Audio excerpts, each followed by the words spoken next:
BirdNote presents.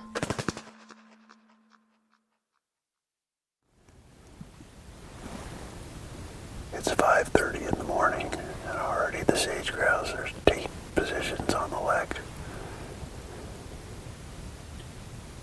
starting to strut and display and call out, even though the first rays of dawn haven't yet brightened the sky in the east.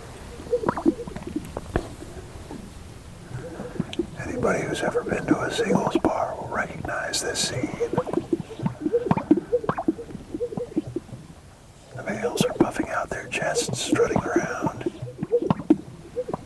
trying to catch the female's eye. And this is what their pickup line sounds like.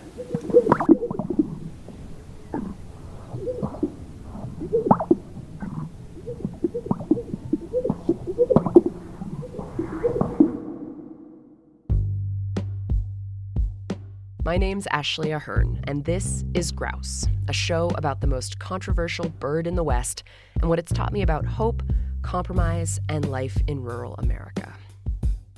Today, compromise. An agreement or a settlement of a dispute that is reached by each side making concessions. But there's also a second definition. In the verb form, to compromise means to accept standards that are lower than is desirable. Two sides of the same coin, right? I've covered a lot of compromises and negotiations in my time reporting on the environment. Issues where parties with different interests have to come together to find common ground about how to manage a threatened animal or a habitat. Take orcas or salmon or old-growth forests, for example. So I'd get these press releases after the latest negotiation around X environmental issue, and it would read something like this. A diverse group of stakeholders came together, found common ground, had a place at the table, and we've all compromised, and here's what we've come out with. Or something along those lines. It's a nice press release, right? It makes everyone feel good.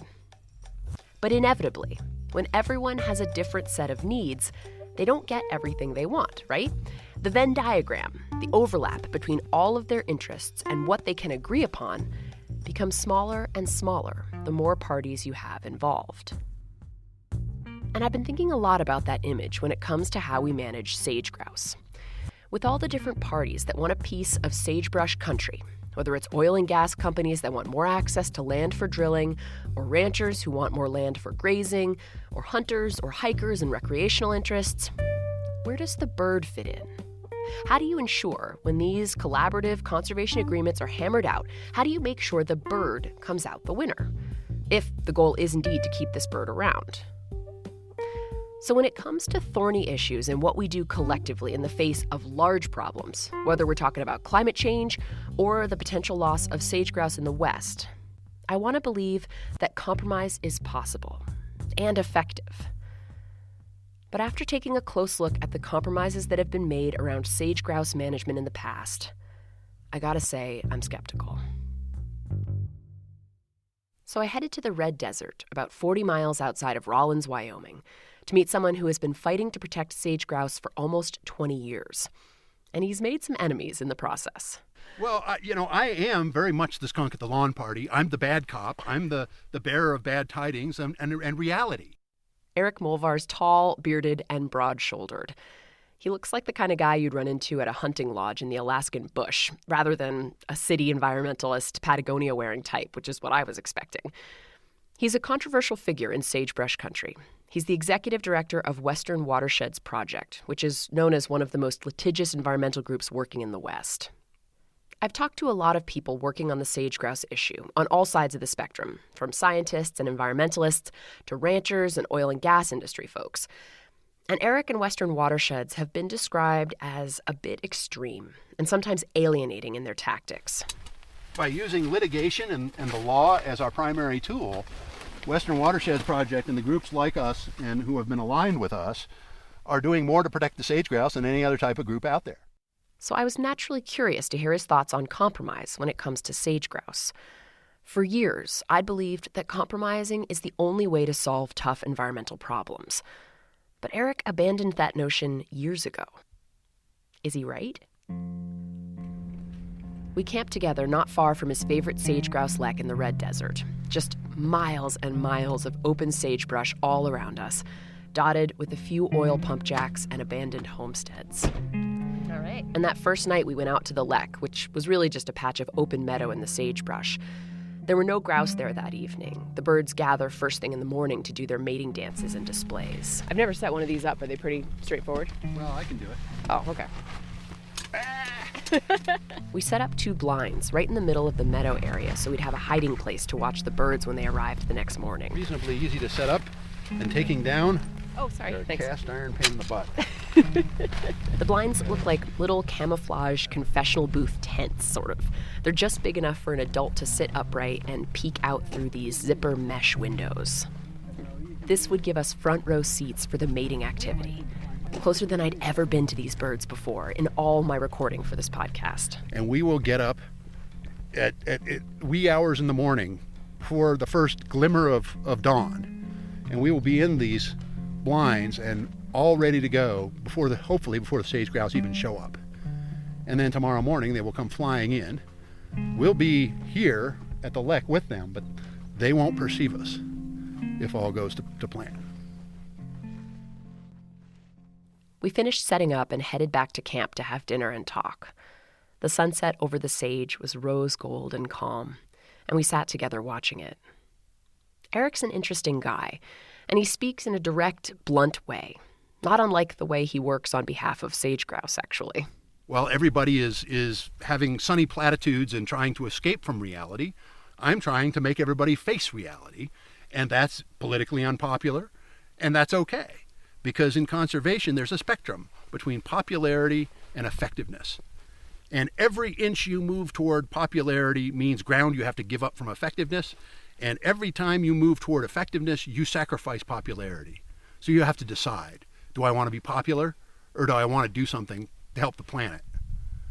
And I made my decision. Eric's not much interested in compromise or negotiation. He says environmentalists, when it comes to issues involving big, moneyed interests like the oil and gas industry, often end up on the outside looking in. Suing is their main way to gain traction. Getting a bunch of different interests together to try to find common ground doesn't actually help the planet, from Eric's point of view. It just makes all the different parties feel good, and the sage-grouse end up losing out. And that's what you end up with in these collaborative groups, because each different interest has a little intersection where they can meet and have a compromise. And when you have 5 or 6 of these different interest groups, that area of intersection is so tiny and so irrelevant from a conservation standpoint that what you can agree on isn't even worth pursuing. Do you think you're a fundamentalist? I'm just a pragmatist. I've just come to this realization of what works and what doesn't. You know, if collaboration actually worked, I'd be the first one on the bandwagon. Wow, interesting. Okay, so that's one way of looking at the role of compromise. Basically, that it's not worth wasting time or energy on it. Better to just fight it out in court. And sometimes going to court is what's necessary. Environmental groups, including Eric's, had to sue the government to get them to even consider this key question. Should sage-grouse be listed under the Endangered Species Act? Now, in many parts of the rural West, the Endangered Species Act might as well be a 4-letter word. It gets people really riled up, and it's become a bit of a lightning rod for tensions with the federal government. Basically, for some people out here, environmental protections and regulations mean government overreach into private property rights and individual freedoms. And if you're in the oil and gas industry or you raise livestock in sage-grouse country, you do not want this bird listed because it will mean a whole lot more government scrutiny of how you do business and more restrictions on how you can use public and privately owned land. So the looming threat of having the bird listed as endangered brought people to the table to hammer out a mega compromise that everyone in the sage-grouse world still talks about today. It was called the Greater Sage-Grouse Conservation Strategy. And I want to spend some time with this because it's central to answering this larger question I have about whether compromise works and is it worth it? Okay, so flashback to 2012. the Obama administration is wading into this question of whether the sage-grouse should be listed as endangered or not. And Jim Lyons is one of 3 key senior staffers at the Department of Interior tasked with figuring that out. Unfortunately, the secretary referred to us in a speech one day as the 3 grouse-gateers, which I hesitate to even repeat on this recording, but it reflects how much time we spent working on this issue. Jim and his team worked with the governors and wildlife managers of 11 western states, as well as the Federal Bureau of Land Management and the U.S. Fish and Wildlife Service. And over the next 2 years, they met regularly and wrestled with all the different competing interests in sagebrush country. The oil and gas industry pushed state leaders to give them more land for drilling. The livestock industry wanted more land for grazing. Environmentalists like Eric wanted stronger protections for the bird. Scientists like Matt Holleran provided data about important areas for sage-grouse. And sometimes all those interests were in conflict. But after months of hard conversations, I think we did reach agreement. Jim said they were able to develop plans, state by state, that balanced sage-grouse habitat needs with human interests, and ultimately prevented the bird from being listed under the Endangered Species Act. Much of it was controversial, but we worked together, worked hard to get there.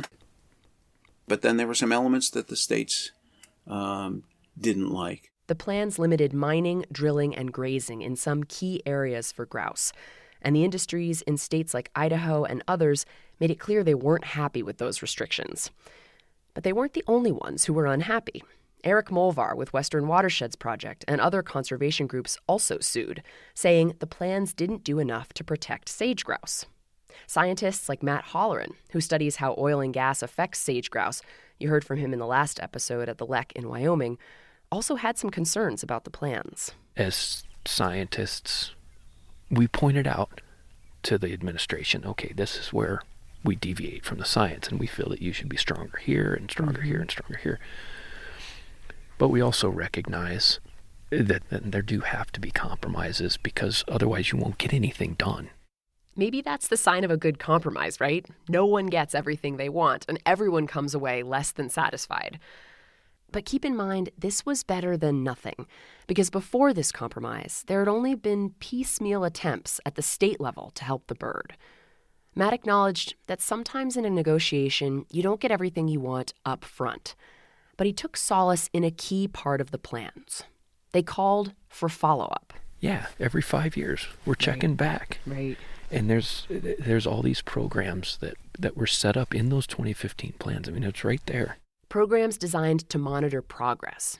See how the plan is working. Great in theory, right? But what's really disappointing is from what I see, is the not following through on that assessment aspect of the 2015 plans. The follow-through has not been there, as far as I can tell.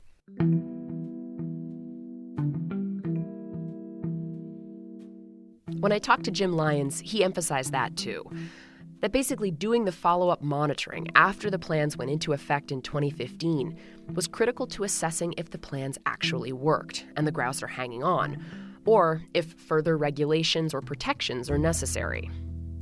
The Trump administration has so far failed to do the follow-up assessments, and Matt Holleran and 20 other scientists wrote a public letter to the Bureau of Land Management in protest.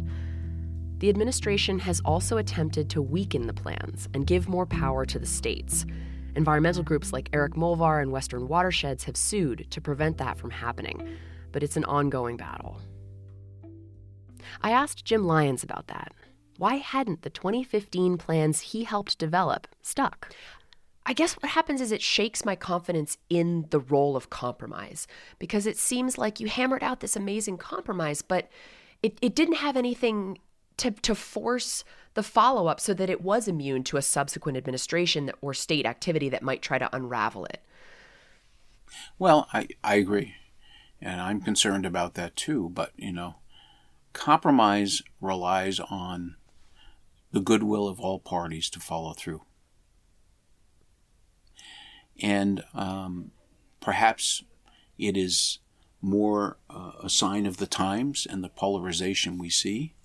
But we're not seeing goodwill on the part of all parties in moving forward.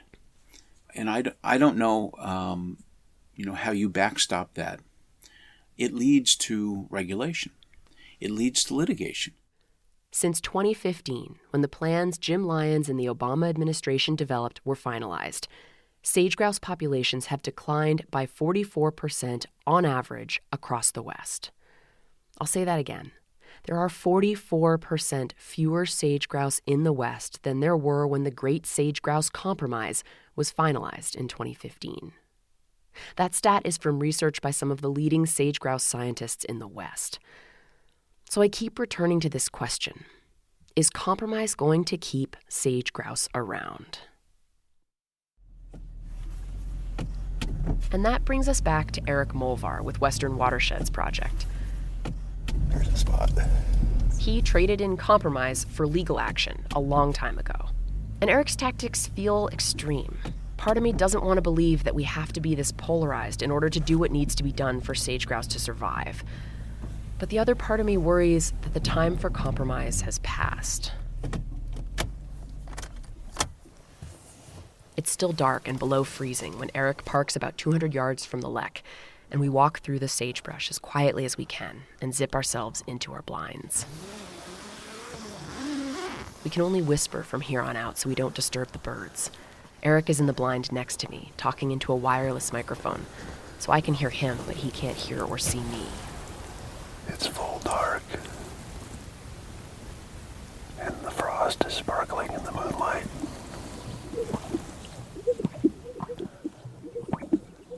Over the lek, the bigger males are chasing off the littler males. Running really fast. It's comical. All puffed up.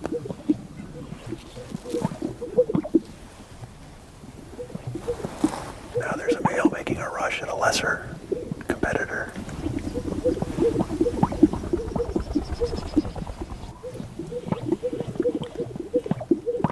And when they inflate their chest sacs, bright yellow sacs of skin can be seen.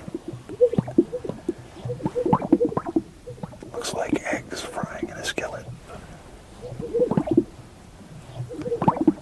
The females, by contrast, are in brown camouflage.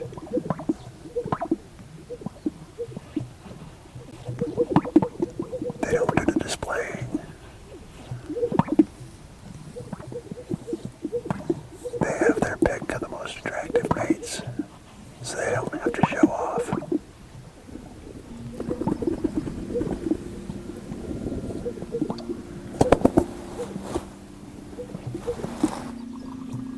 These two are threatening each other again. They do come to blows over these little 10 by 10 foot patches of territory on the dance floor. The sun still isn't up yet, but it's starting to get light.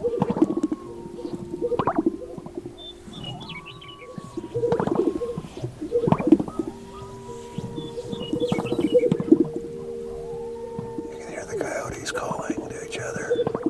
They don't bother the sage-grouse.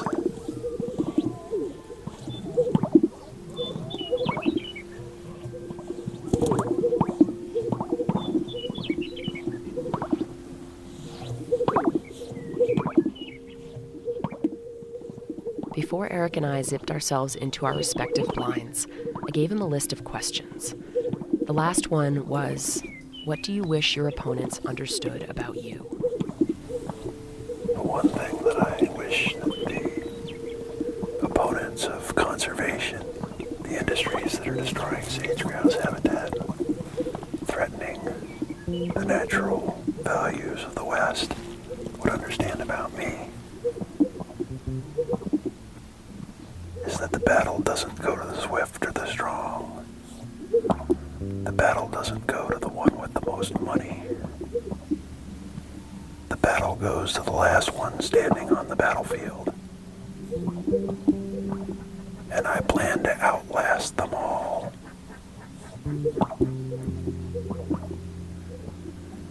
For those industries bent on destroying Western public lands for their own profits,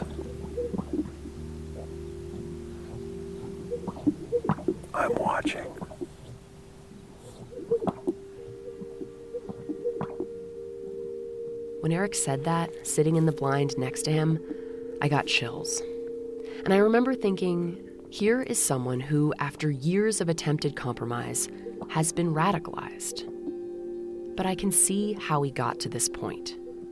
Compromise can't exist on its own. It needs to be backstopped, as Jim Lyons says, or enforced. And maybe that's where litigious, some might call them radical environmentalists like Eric, come in, to hold us all accountable for this bird and what's happening to it. The truth is, it may take radical action to save these birds. It's up to us to decide what we're willing to sacrifice, what kind of compromises we can still make, and keep these birds around. Those frozen moments, watching the birds in the red desert, changed me somehow, broke me open. So in our next and final episode, we're going to go back there and spend a little more time. I've been numb for a long time. You can't be numb in the presence of animals like this. Wild, unadulterated, unapologetic. Beauty.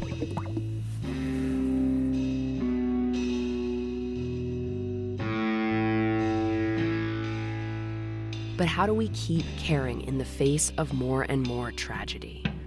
In September, wildfires devastated the West, and the dwindling sage-grouse population in my home state of Washington may not be able to hang on for much longer. This was the largest lek in the county, and it's right in the middle of oblivion, or Mordor as somebody referred to it. Our final episode drops next week. I'm Ashley Ahern. I hope you'll join me. This podcast was edited by Whitney Henry Lester. Sound design is by Liza Yeager. Grouse was produced in partnership with BirdNote Presents and was made possible with support from Jim and Birta Faulkner.